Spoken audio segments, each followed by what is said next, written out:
postseason. Welcome in to Courtside Chats ahead of Game 4. I'm AJ, and we are live at the Moda Center. The Blazers trying to make this elimination game the same way they did the last two and get the win, force a Game 5, and keep their season and this series alive. Now, a couple of injury updates for you. Damian Lillard confirmed for us yesterday that he does have a separated rib.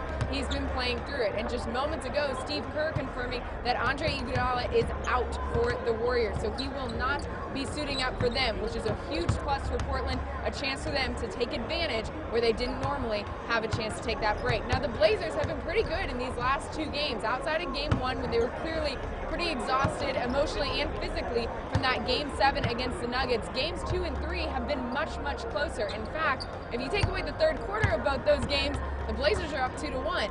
But 3 quarters does not a basketball game make. It is a 4-quarter game, and the Blazers have been outscored in the third 69-38 in those third quarters of Games 2 and 3. So that's going to be a huge key for Portland tonight. Come out with more energy, more aggression out of halftime. But first, we're going to hear from Damian Lillard about that rib injury and how it might be affecting his play. I feel fine. It happened early in the second game.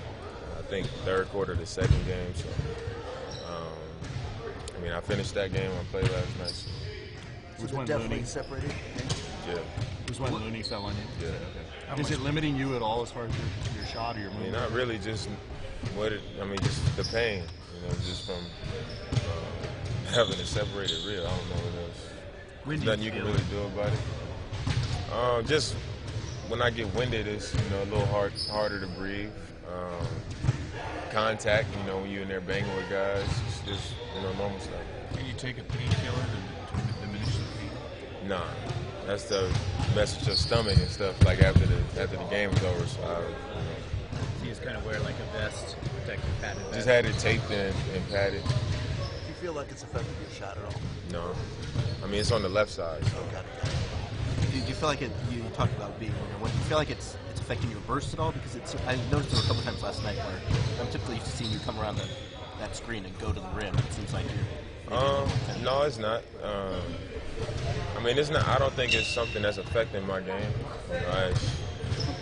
It's there, but it's not something that's affecting anything that I'm doing. Obviously, you feel it, but that's it. But I think just sometimes I'm not looking at the initial action. If I'm coming off a screen, I'm not just looking at my guy and the guy that's defending, the big that's defending the pick and roll.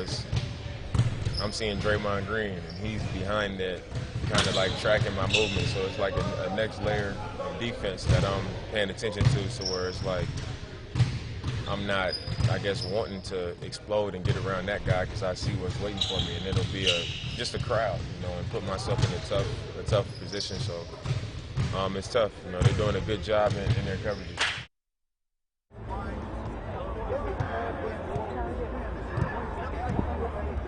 Okay, so we are back live on Courtside Chats. You brought the technical difficulties. I'm so sorry, I did. So on Facebook Live, I got a little note in my Slack as I'm watching and getting questions from fans that said, having technical difficulties, go ahead and, get off air when you can. So I was with Casey, so we kept talking if you can't hear this, then you probably can't hear this. So it was very awkward, and then everyone said they heard everything and that there weren't any Anyway, so I brought them to you, and I apologize for that. You're always welcome. Leave the technical difficulties at home for Game 5, okay? That's fair. That's so fair.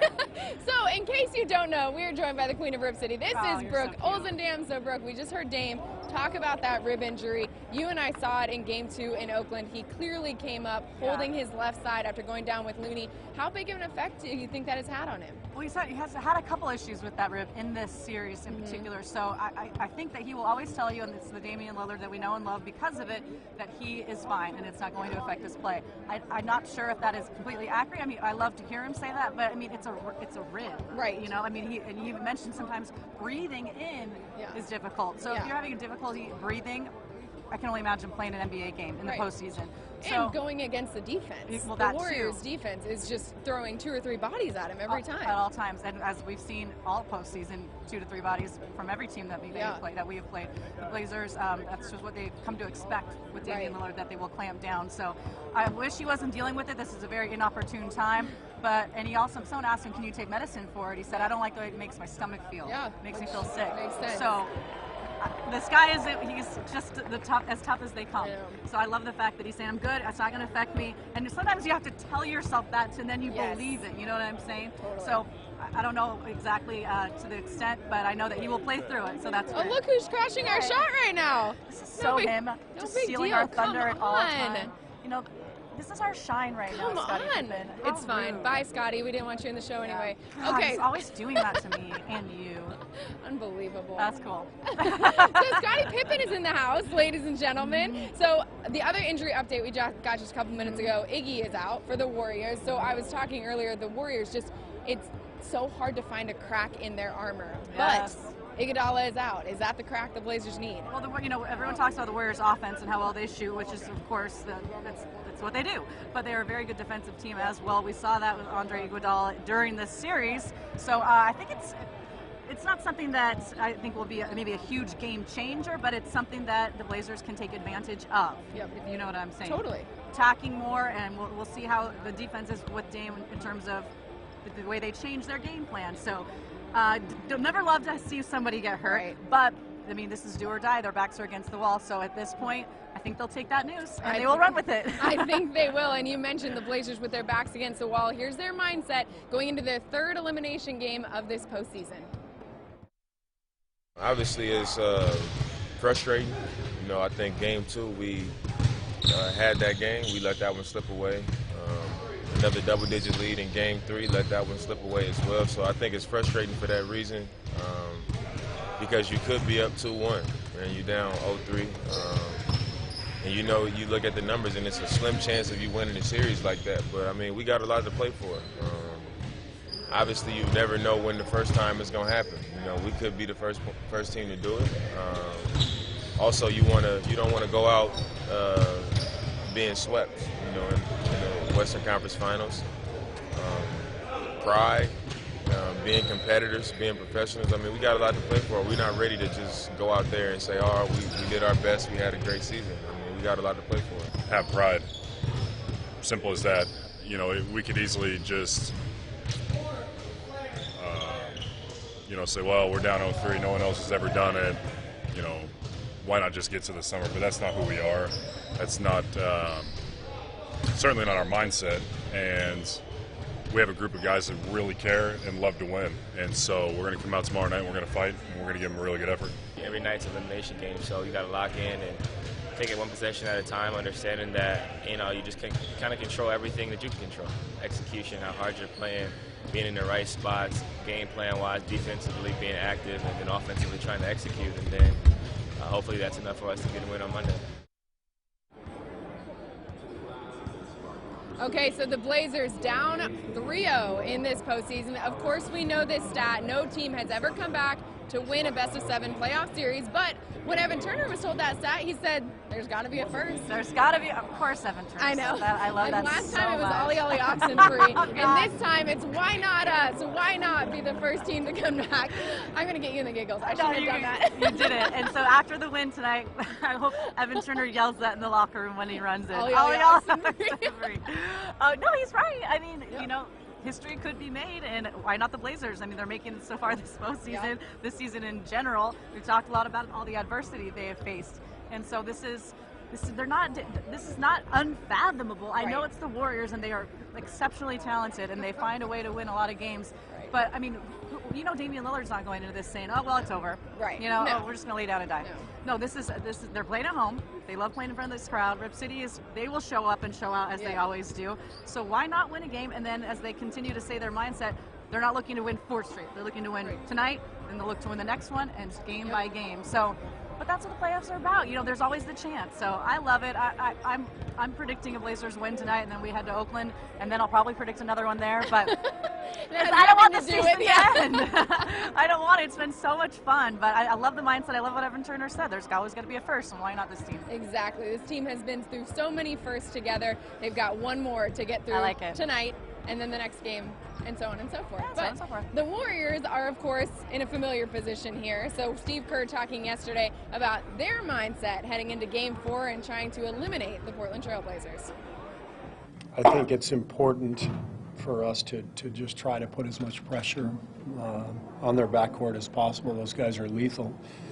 and we're just trying to contain them. And to this point, we've done a pretty good job, but we're aware they could break out at any time. So we've got to be even better. We got a great opportunity. We know this team is, they're a very, very resilient group. They're not going to lay down. They have great leadership in Dame and CJ. And they're going to come out and continue to play and play with the force that they've been playing with. It's on us to make sure we come out with the right mindset and focus, that we know that it takes to close out a series, especially on the road. And we talk about every playoff run. Every year is going to be different. There's different challenges thrown at you, and it's how you respond and react to those that help you have this level of consistency, chasing finals appearances and championships. And we take pride in that, and you can see it on Draymond's face that he takes pride in it too. I know. So we are joined now by Mark Schwartz, the longest tenured reporter at ESPN SportsCenter. Does that mean I'm old? No, you are young and thriving, and you've been covering the Blazers for a minute, we'll say. How about that?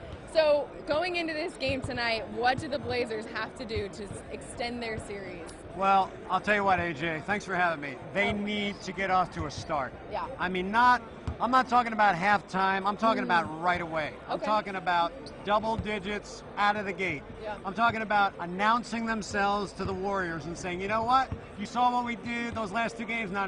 That wasn't us. This is us. We're going to get out and run you down, and you guys aren't going to be able to catch up. And you guys are going to be the ones with the mentality like, all right, they're in it tonight. We'll just have to go back home and try to win it on Wednesday. There you go. The first punch, deliver a knockout punch. It's huge. Absolutely. It's huge, and it's hard. It is. It's hard to do if you're down 3-0. It's also hard against this team. The 2-time defending champs have an ability to close out games. They haven't started out strong, though, like we've seen in the last 2 games. The Blazers have taken a double-digit lead into the half. So who do you think is the biggest key for the Blazers tonight? Well, you have to say Dame. Yeah. I don't think he's right, and he's, to his credit, he's not using it as an excuse. Yeah. But I mean, we've both watched Dame all year. We both watched him for 6 years. Yep. And when he goes into the lane and he attacks, he gets to the rim and he finishes. Yep. And in this series, and even at the end of the Denver series, I would argue, he wasn't doing that. Yeah. And he gets in the air and he tries to make a decision while he's double teamed in the air. Yeah. And he knows when he looks at the tape, that's not what he should be doing. Yep. And I think he's not 100%.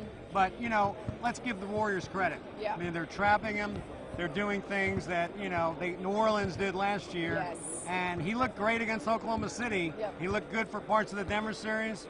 But unless he has a huge game tonight, they're not winning. So with Iguodala out, what kind of chink in the armor does that give for Portland to kind of take fire at? And maybe Dame gets some open looks, more open looks. Well, Iguodala is a huge piece for Golden State. I mean, whenever they need to shut down a player like Dame, I mean, Klay Thompson's one of the greatest defensive players in the league. But at the end of a game, with one possession to try to win or tie a game, it's not going to be Klay Thompson. It's these hands. It's those hands. Yeah. What did he say about his hands? He just said do you these remember hands. Do you remember the quote? There was a quote. I think he said these hands Oh, okay. over and over down the locker room as Yeah. he's running off the court at Oracle in game 2. He's the guy you want on Dame Lillard when Dame gets hot. And with him out of the mix, Houston really took advantage of that last year in this situation. And I think the Blazers potentially could. But you know what? You'll learn early in the game, I think, AJ, what they're going to be about. If their spirits aren't, what they need to be, if their spirits are sagging, the Warriors will just go for the kill as they always do and just lay them low. Yeah, I think that's absolutely the case. The other thing I wanted to ask you, Myers Leonard got the start in game 3. How big of a surprise was that, and how impressed with you were for the impact he had? I mean, he set better screens, got more space for Dame and CJ than anyone else in this series. Well, it just shows you what Myers Leonard is capable of, and that's why Neil O'Shea paid him $41 million for 4 years. This guy really has a higher ceiling than probably any big on the Blazers. And defensively, I think he adds a lot as well. Yep. But, as Terry Stotts said in the postgame, he was great in the first half. It didn't work out so well in the second half. Right. But I think it was really interesting reading Jason Quick's piece. Yes. He loves... he wants to prove himself to this crowd. And when they booed him a couple of years ago, that devastated him. Absolutely. So he has another opportunity tonight to maybe bring them up in their seats again. Because he got a standing ovation when he left the court in Game 3, and Well I know, deserved. yeah, and I've covered Myers for a couple of years now, and he is one of the guys who takes the time to get to know you and ask you questions, and so you have to imagine that he takes it personally. He loves Portland, and he wants to perform for them. So if he's in the starting lineup tonight, which Terry Stotts adds as a memo, does not give us a starting lineup before the guys hit the court. If he's in the starting lineup tonight, I'm expecting a big game from him again, because now he kind of has a little bit of a game under his belt and has proven to himself, hey, I can do this in the Western Conference Finals. Absolutely, but you know, the big difference between these two teams is still the fact that the Warriors have been there. Nothing about the Trailblazers scares them. Right. You know, as you see, a 15-point lead, they laugh. Yep. You know, like, watch what we do to you in the second half. And they really did a clinic. And, you know, I mean, the Blazers are going to have to really, again, put the foot down on their throat in the first 6 minutes, not in the first 18 minutes. Right. The first 6 minutes. First 6. And make the Warriors think, all right, this is their game. Yep. We'll come back on Tuesday. Because Wednesday. for the Warriors, it's a little bit less of a kill mindset. If the Blazers can do that early, they just say, well, worst case scenario, we're going back to Oakland. But Blazers, like you said, are desperate. Right. Got to get this win. Right. So the Blazers know it. They're down 3-0, which they were. We were in New Orleans last year when they were down 3-0, and they say, but you know what? There has to be a first team to come back and do this. Why not us? Here are those Blazers on being down 3-0. We're going to give it our best effort on Monday. I mean, that's all that matters, is we give it our best effort. We give it everything we have on Monday, and whatever happens, happens. You know, we got to come out. You know, we feel like we can, obviously we feel like we can play with this team and beat this team. So we got to come out on Monday and play that way. Just take it one game at a time, and you never know what can happen. We're a confident team, whether we win or lose. I think, you know, regardless of the situation, we're going to come out, we're going to play hard, and we're going to play for each other, and we're going to try to win a game. I don't care. I said it when we got blown out Game 5 in Denver. Well, what's your guys' mood? How do you feel going back home? This is a special team. The staff and the players, every single day, our level of commitment to what we're trying to do, the level of, the amount of work, I should say, that we put in, and how much we care, lets me know that we're not going to back down. Always time for the first, right? And no, you know, I think the biggest thing is just one game at a time, and we don't really pay attention to analytics around here or stats, you know what I'm saying? So we just are going to go with what we do.